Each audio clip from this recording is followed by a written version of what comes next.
Have you ever heard of phales, paphs, or cats? Well, there are just 3 of the 1,000 variety of orchids here in this Tulsa greenhouse. And when we return, award-winning orchidist Ninette Maples is going to take us on a tour of her greenhouse and also show us how to take care of orchids. I'm Julie Robbins. Welcome to Expressions.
Our guest today is Ninette Maples, and Ninette, you are a orchidist, is that correct? That's correct. Okay, for our viewers who don't know, describe what is an orchidist? Well, an orchidist is a person who raises orchids, either for a hobby, or, and of course, there are many people who are in the commercial business. Right. And once you buy one plant, you're hooked, and you want many more. So is that how you got started? Exactly. You bought one? 1978, bought one in Hawaii. My And goodness. then I bought 2, 3 more, killed a couple, but kept going. And we have had up to 2,000 orchids, and I'm down now to somewhere between 750 and 1,000. Oh my goodness.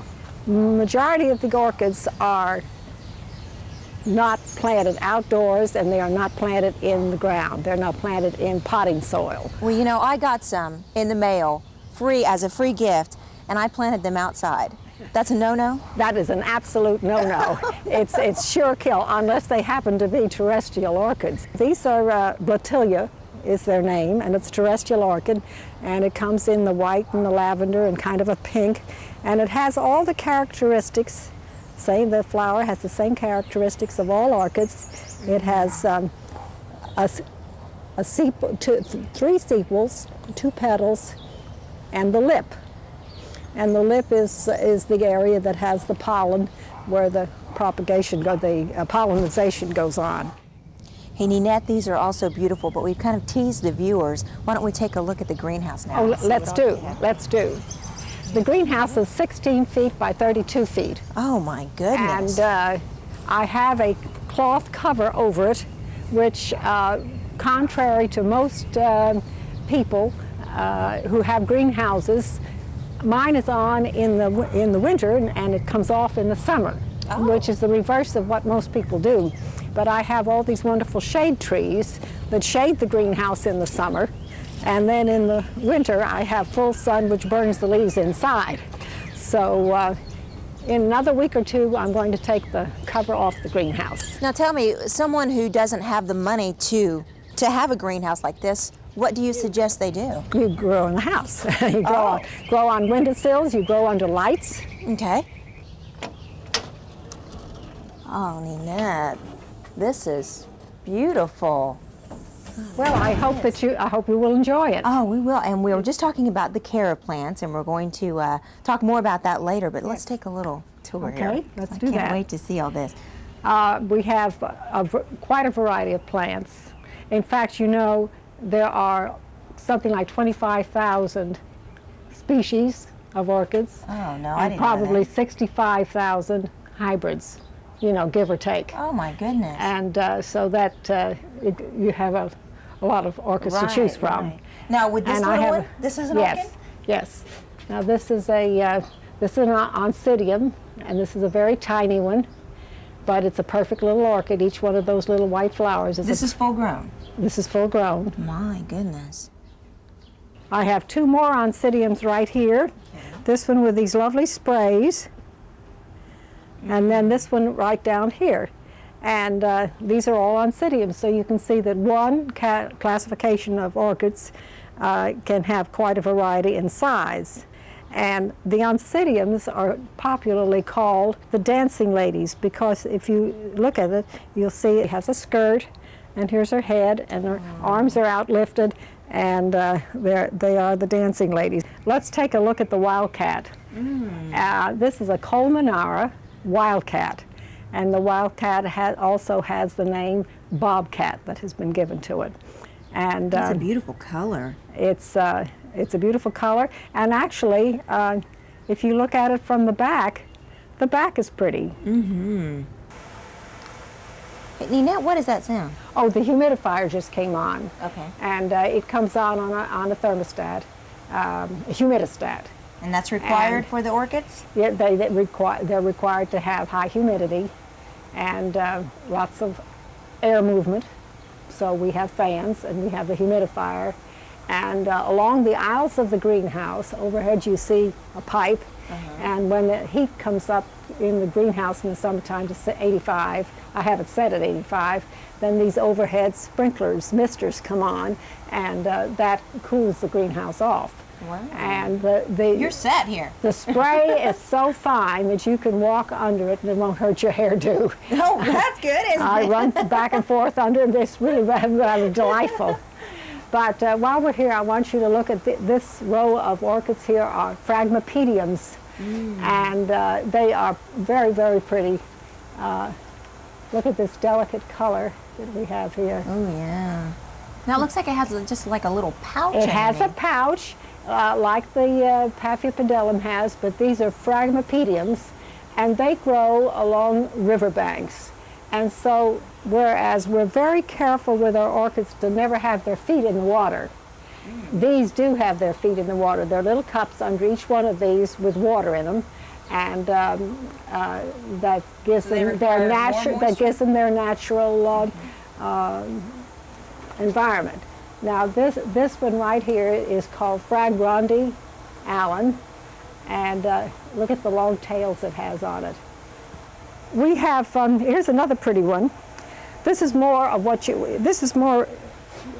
you call an orchid. Yes. Right? It looks like a traditional This is what you think of as an orchid shaped like this, only bigger. Right. And this is a particularly lovely color. Yes, it is. And then here's another little fellow like that, but it's similar. But these are crosses, and they've been hybridized. And here's another lovely little guy.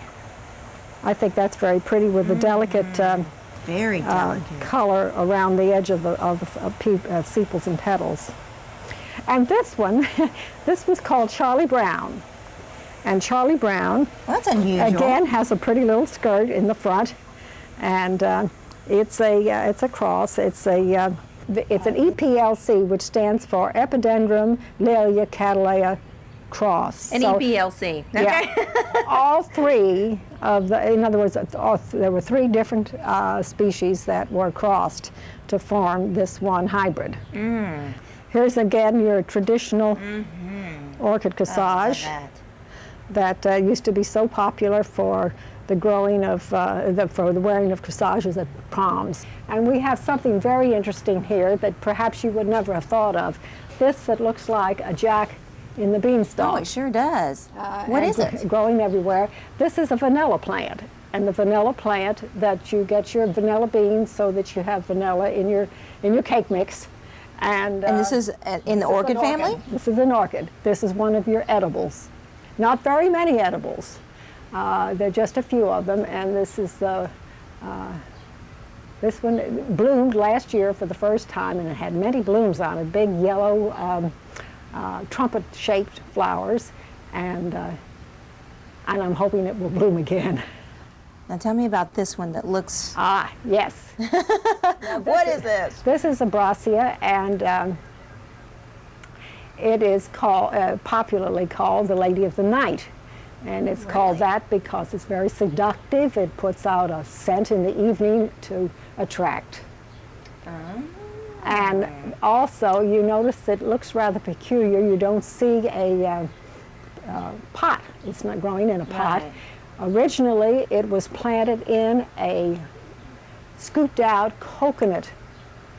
The entire coconut, husk and all, is there, but it was the coconut meat was scooped out, and then holes drilled into it so there would be good drainage, and then the plant in there, and it's been in there for many years. And it looks like you won an award for this, Yes, didn't you? yes, that's a certificate of cultural merit, and every time it was shown, it has received that. Wow. And as we go along through here, we'll see several of them, won't we? Yes, With that, yes, you've you done will. well. Well, I tell you what, we're going to talk about the care of them, and we're also going to be planting Yes. an orchid now. Yes, And you're going to show me how to do that. absolutely. I need help. Yes. Okay. We're going to repot this little guy. And what kind is this? This is a Phalaenopsis. Okay. And that's the classification that it falls into. And it has a name. Let me pull this tag out. It's going to take the plant too. This is a Phalaenopsis, as you see, and it says Sue's Red Lip, Ching Hui. And it's across the South Charlie by Lucky Lady. I'm quite sure that this one came from Hawaii. Yeah, okay. And so this one is a white flower with a red lip. And yes, I'm looking forward to, this is too small yet to bloom, but it is growing, and you see the roots climbing out of it. Right.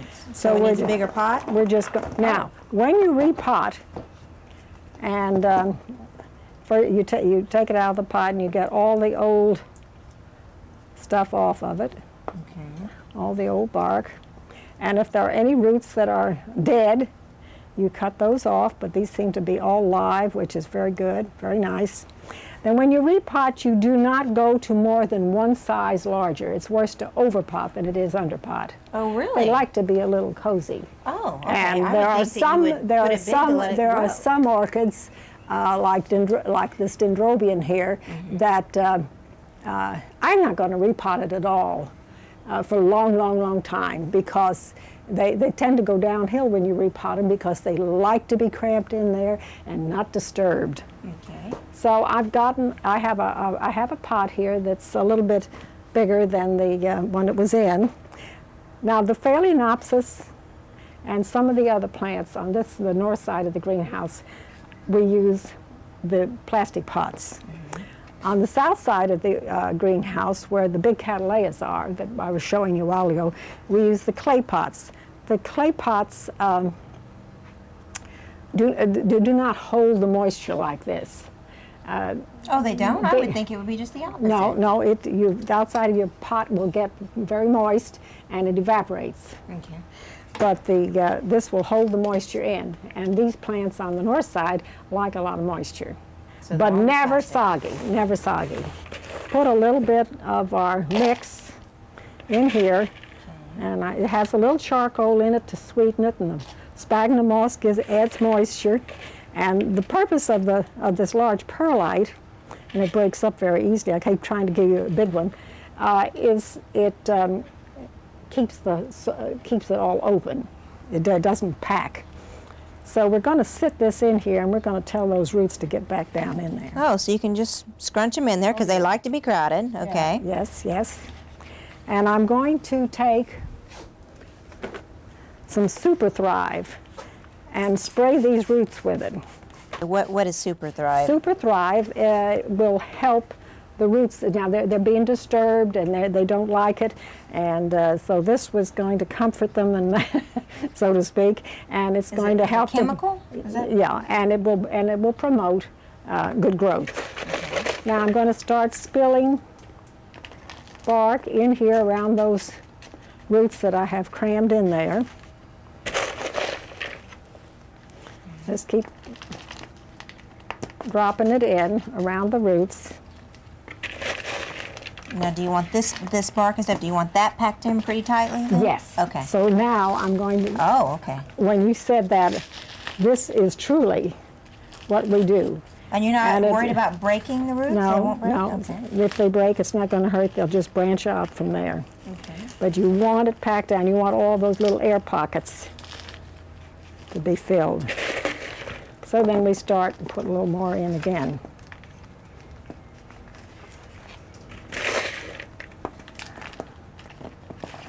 And we'll pack some more. Pack it some more.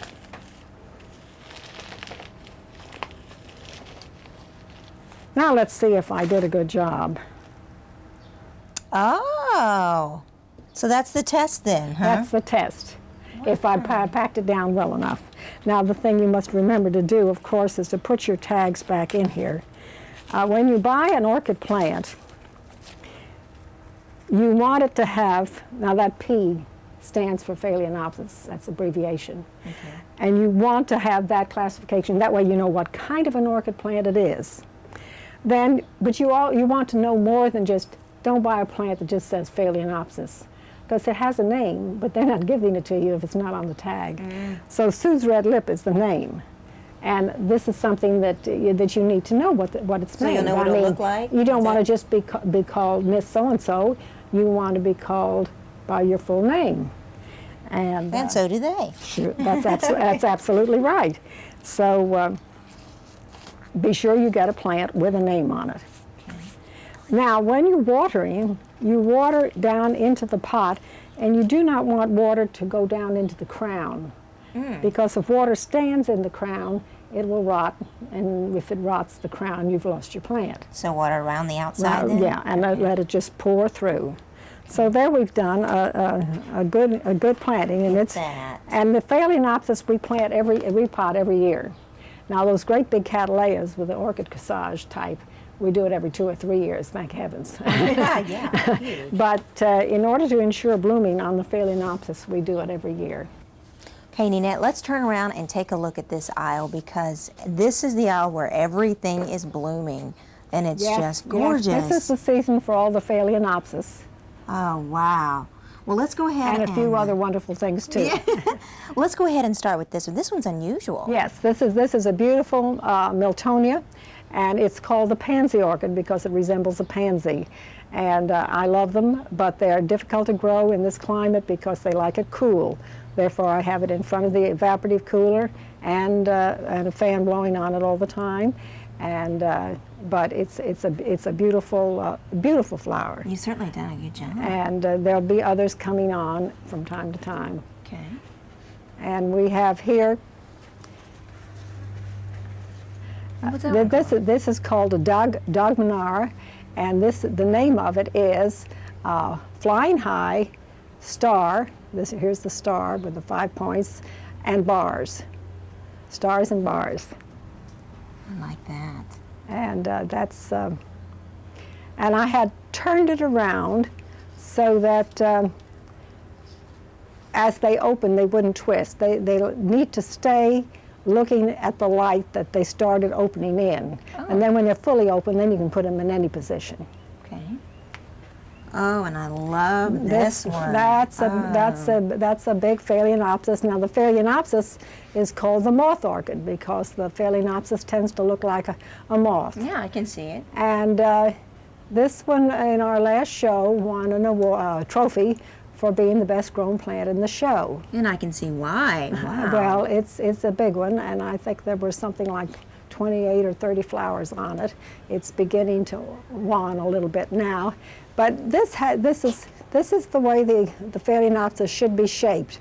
It is this wide and flat. You'll find some that are more cupped, and the judges don't like the cupping as well. They like the flat look. Mm-hmm. Do each of the blossoms, what is the texture? Is it like a rose petal? Is it soft? Yeah, yes, this is soft like a rose. Okay. Ooh, it is. And your fan's just kicked on, so yes. All right there. Okay. This is one of the Paphiopedilums, and this one we have a lot more down at the other end, but this one's called the General. It was named after my husband's brother, who was a general in the in the Army, and it had probably 20 or 25 flowers, but these are the only ones that are still going on it. It looks like it just commands the attention, doesn't it? It does. It does. You see that the Phalaenopsis has all types of varieties. This one has lots of spots on it. You know what? These are all the flowers that you see on Alice in Wonderland. You Yes. know, in the little flower garden? Well, in your magazines, you will find Phalaenopsis in photographs of rooms, you know, and there have been a lot of Phalaenopsis shown on TVs in shows, you know, as part of the decor. Well, they look like they could be characters, you know. Then you have, now this is called Spanish Dance, and it has a little bit of a little fringing of lavender, and then it has the darker lip. This is the lip. But then this one reverses itself, because most of them you will always have a darker lip, dark lip. Here's a dark lip. But this one reverses, and you have a lavender flower with a white lip. And I thought that was particularly pretty. I like that change. Now, let me ask you, you have a very clean area, and I don't know if it was you that you have to have it clean, or is it required with these? We work very hard at keeping the area, the environment clean. Cloroxing the floor, keeping all dead leaves and any debris picked up and removed. And I didn't mention that, but when we repot an orchid, all of our pots, which are underneath the benches here, these are all the clean pots, and they have been scrubbed, soaked in Clorox, and then not everybody does it, but I run mine through the dishwasher. Oh, really? It's easier. Oh. It's easier for me to do that. Now, why do you have to have it that clean? Is it the orchids need that? Yes, because that you can transfer germs, bacteria, bugs, almost anything to the plant, which could be devastating. Boy, these are beautiful. Now, with the Phalaenopsis, the only way we can propagate these, an orchidist like me, I do not go in for hybridizing and growing from a seed pod. And so this one is putting on another little plant to the side. See the little plant to the side of the main one? And that's a keiki. Which means? Which means baby in Hawaiian. Oh. And that plant, when the roots of that little plant are 3 or 4 inches long, then I can cut that off and start another plant, and it'll have the same name. And this dendrobium up here is doing the same thing. All these little guys up here, like this one with the roots, those are keikis, and I can cut those off and make other plants. And I may in time do that with some of them. This is called Class President. Class President? Huh? Yeah, Class President. It was some of the names, like Charlie Brown that we talked about earlier. You know, when you have a plant that is awarded by the AOS judging team, then you can name it. Oh. And so that's yours. You've named that particular orchid. And there's one plant on the other side there that has my name on it. Now that's the clonal name. And so this one is Class President. I don't know particularly why, but that's this is another one of those lovely shaped, flat Phalaenopsis. Gorgeous. And this one, is this the same? Yes. Yellow? Yes. With the orange. I almost don't want to touch orange them. in and the orange lip.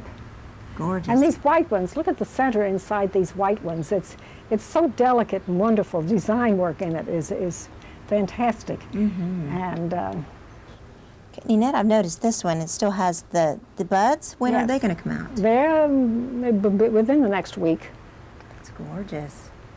And then these same flowers will stay on a plant 2 to 4 months, which makes them very gratifying for a person buying orchids. To then enjoy to know them. that you're going to enjoy them for that length of time. Look, what is this hanging down here? That's a dendrobium. It's strange looking, and it will have very tiny white flowers on it in the early spring. And I think I'm about to have 2 of them. It looks like it's going to separate itself. I think at one point you asked me if the petals feel about the consistency of a rose petal. But now this one we say has very heavy substance. And it almost Oh, feels it almost is. feels like plastic, Yes, and it certainly has a does. sheen to it that's almost plastic. Very and heavy. this is a color that the hybridizers are really working to develop red orchids. The red Phalaenopsis. This is becoming very popular. Now we're coming into the slipper orchids. They're called slipper because, as you can see from the side, it has a pouch, and that looks like a slipper. It does. Slipper toe, ballet slipper maybe. And now this one has little hairs on it. You see that little hairs? Mm-hmm. And Do we know what they're for? They're just no, decoration? it's just the way it grows. If it has a purpose in nature, I don't know what You it don't is. know? Maybe it catches bugs, I don't know. And this one was just awarded by the American Orchid Society for for Award of Merit for the flower, the color, the shape. Right. And then, of course, this one is a has a very deep color. I was looking for the name. Wizard's Flame is the Now name that's of it. almost a red there. Well, it's a we call it Vinny, wine colored. Ah, okay. And look at all the fuzz on this one. Lots of fuzz on that flower. Yeah. And it may be, and you notice how these petals are twisted. Mm-hmm. And there's nothing that That's you not- did to make it no, do no, that. No, I mean, no, it no, just that's does it. That's normal. That's normal for it, Okay. for that one particular. And this is Pinocchio. And Pinocchio is very pretty. And I had a ribbon on this one, and they wrote on the back of the ribbon to bring it back next year with even more flowers. And because they think that it could be awarded. This is a big Phalaenopsis. And you talk about texture. Feel the texture on that. Oh my goodness. Yeah, you can tell it's really weighted over, isn't it? Yes. And that's called Via del Sol. That's its name, Paphiopedilum Via del Sol. And it has been awarded. Well, it really has a nice presence, doesn't it? Yes. Stands up there on And its own. I like the white band around the top sepal. Nanette, thank you so much for taking us on a tour of your greenhouse and letting us see your many beautiful orchids. Well, it certainly has been my pleasure to have you. Thank you for coming. And we hope you've enjoyed the tour of the greenhouse and all the orchids here. We've learned a lot today. I know I have. Thank you for watching Expressions, and we'll see you next week.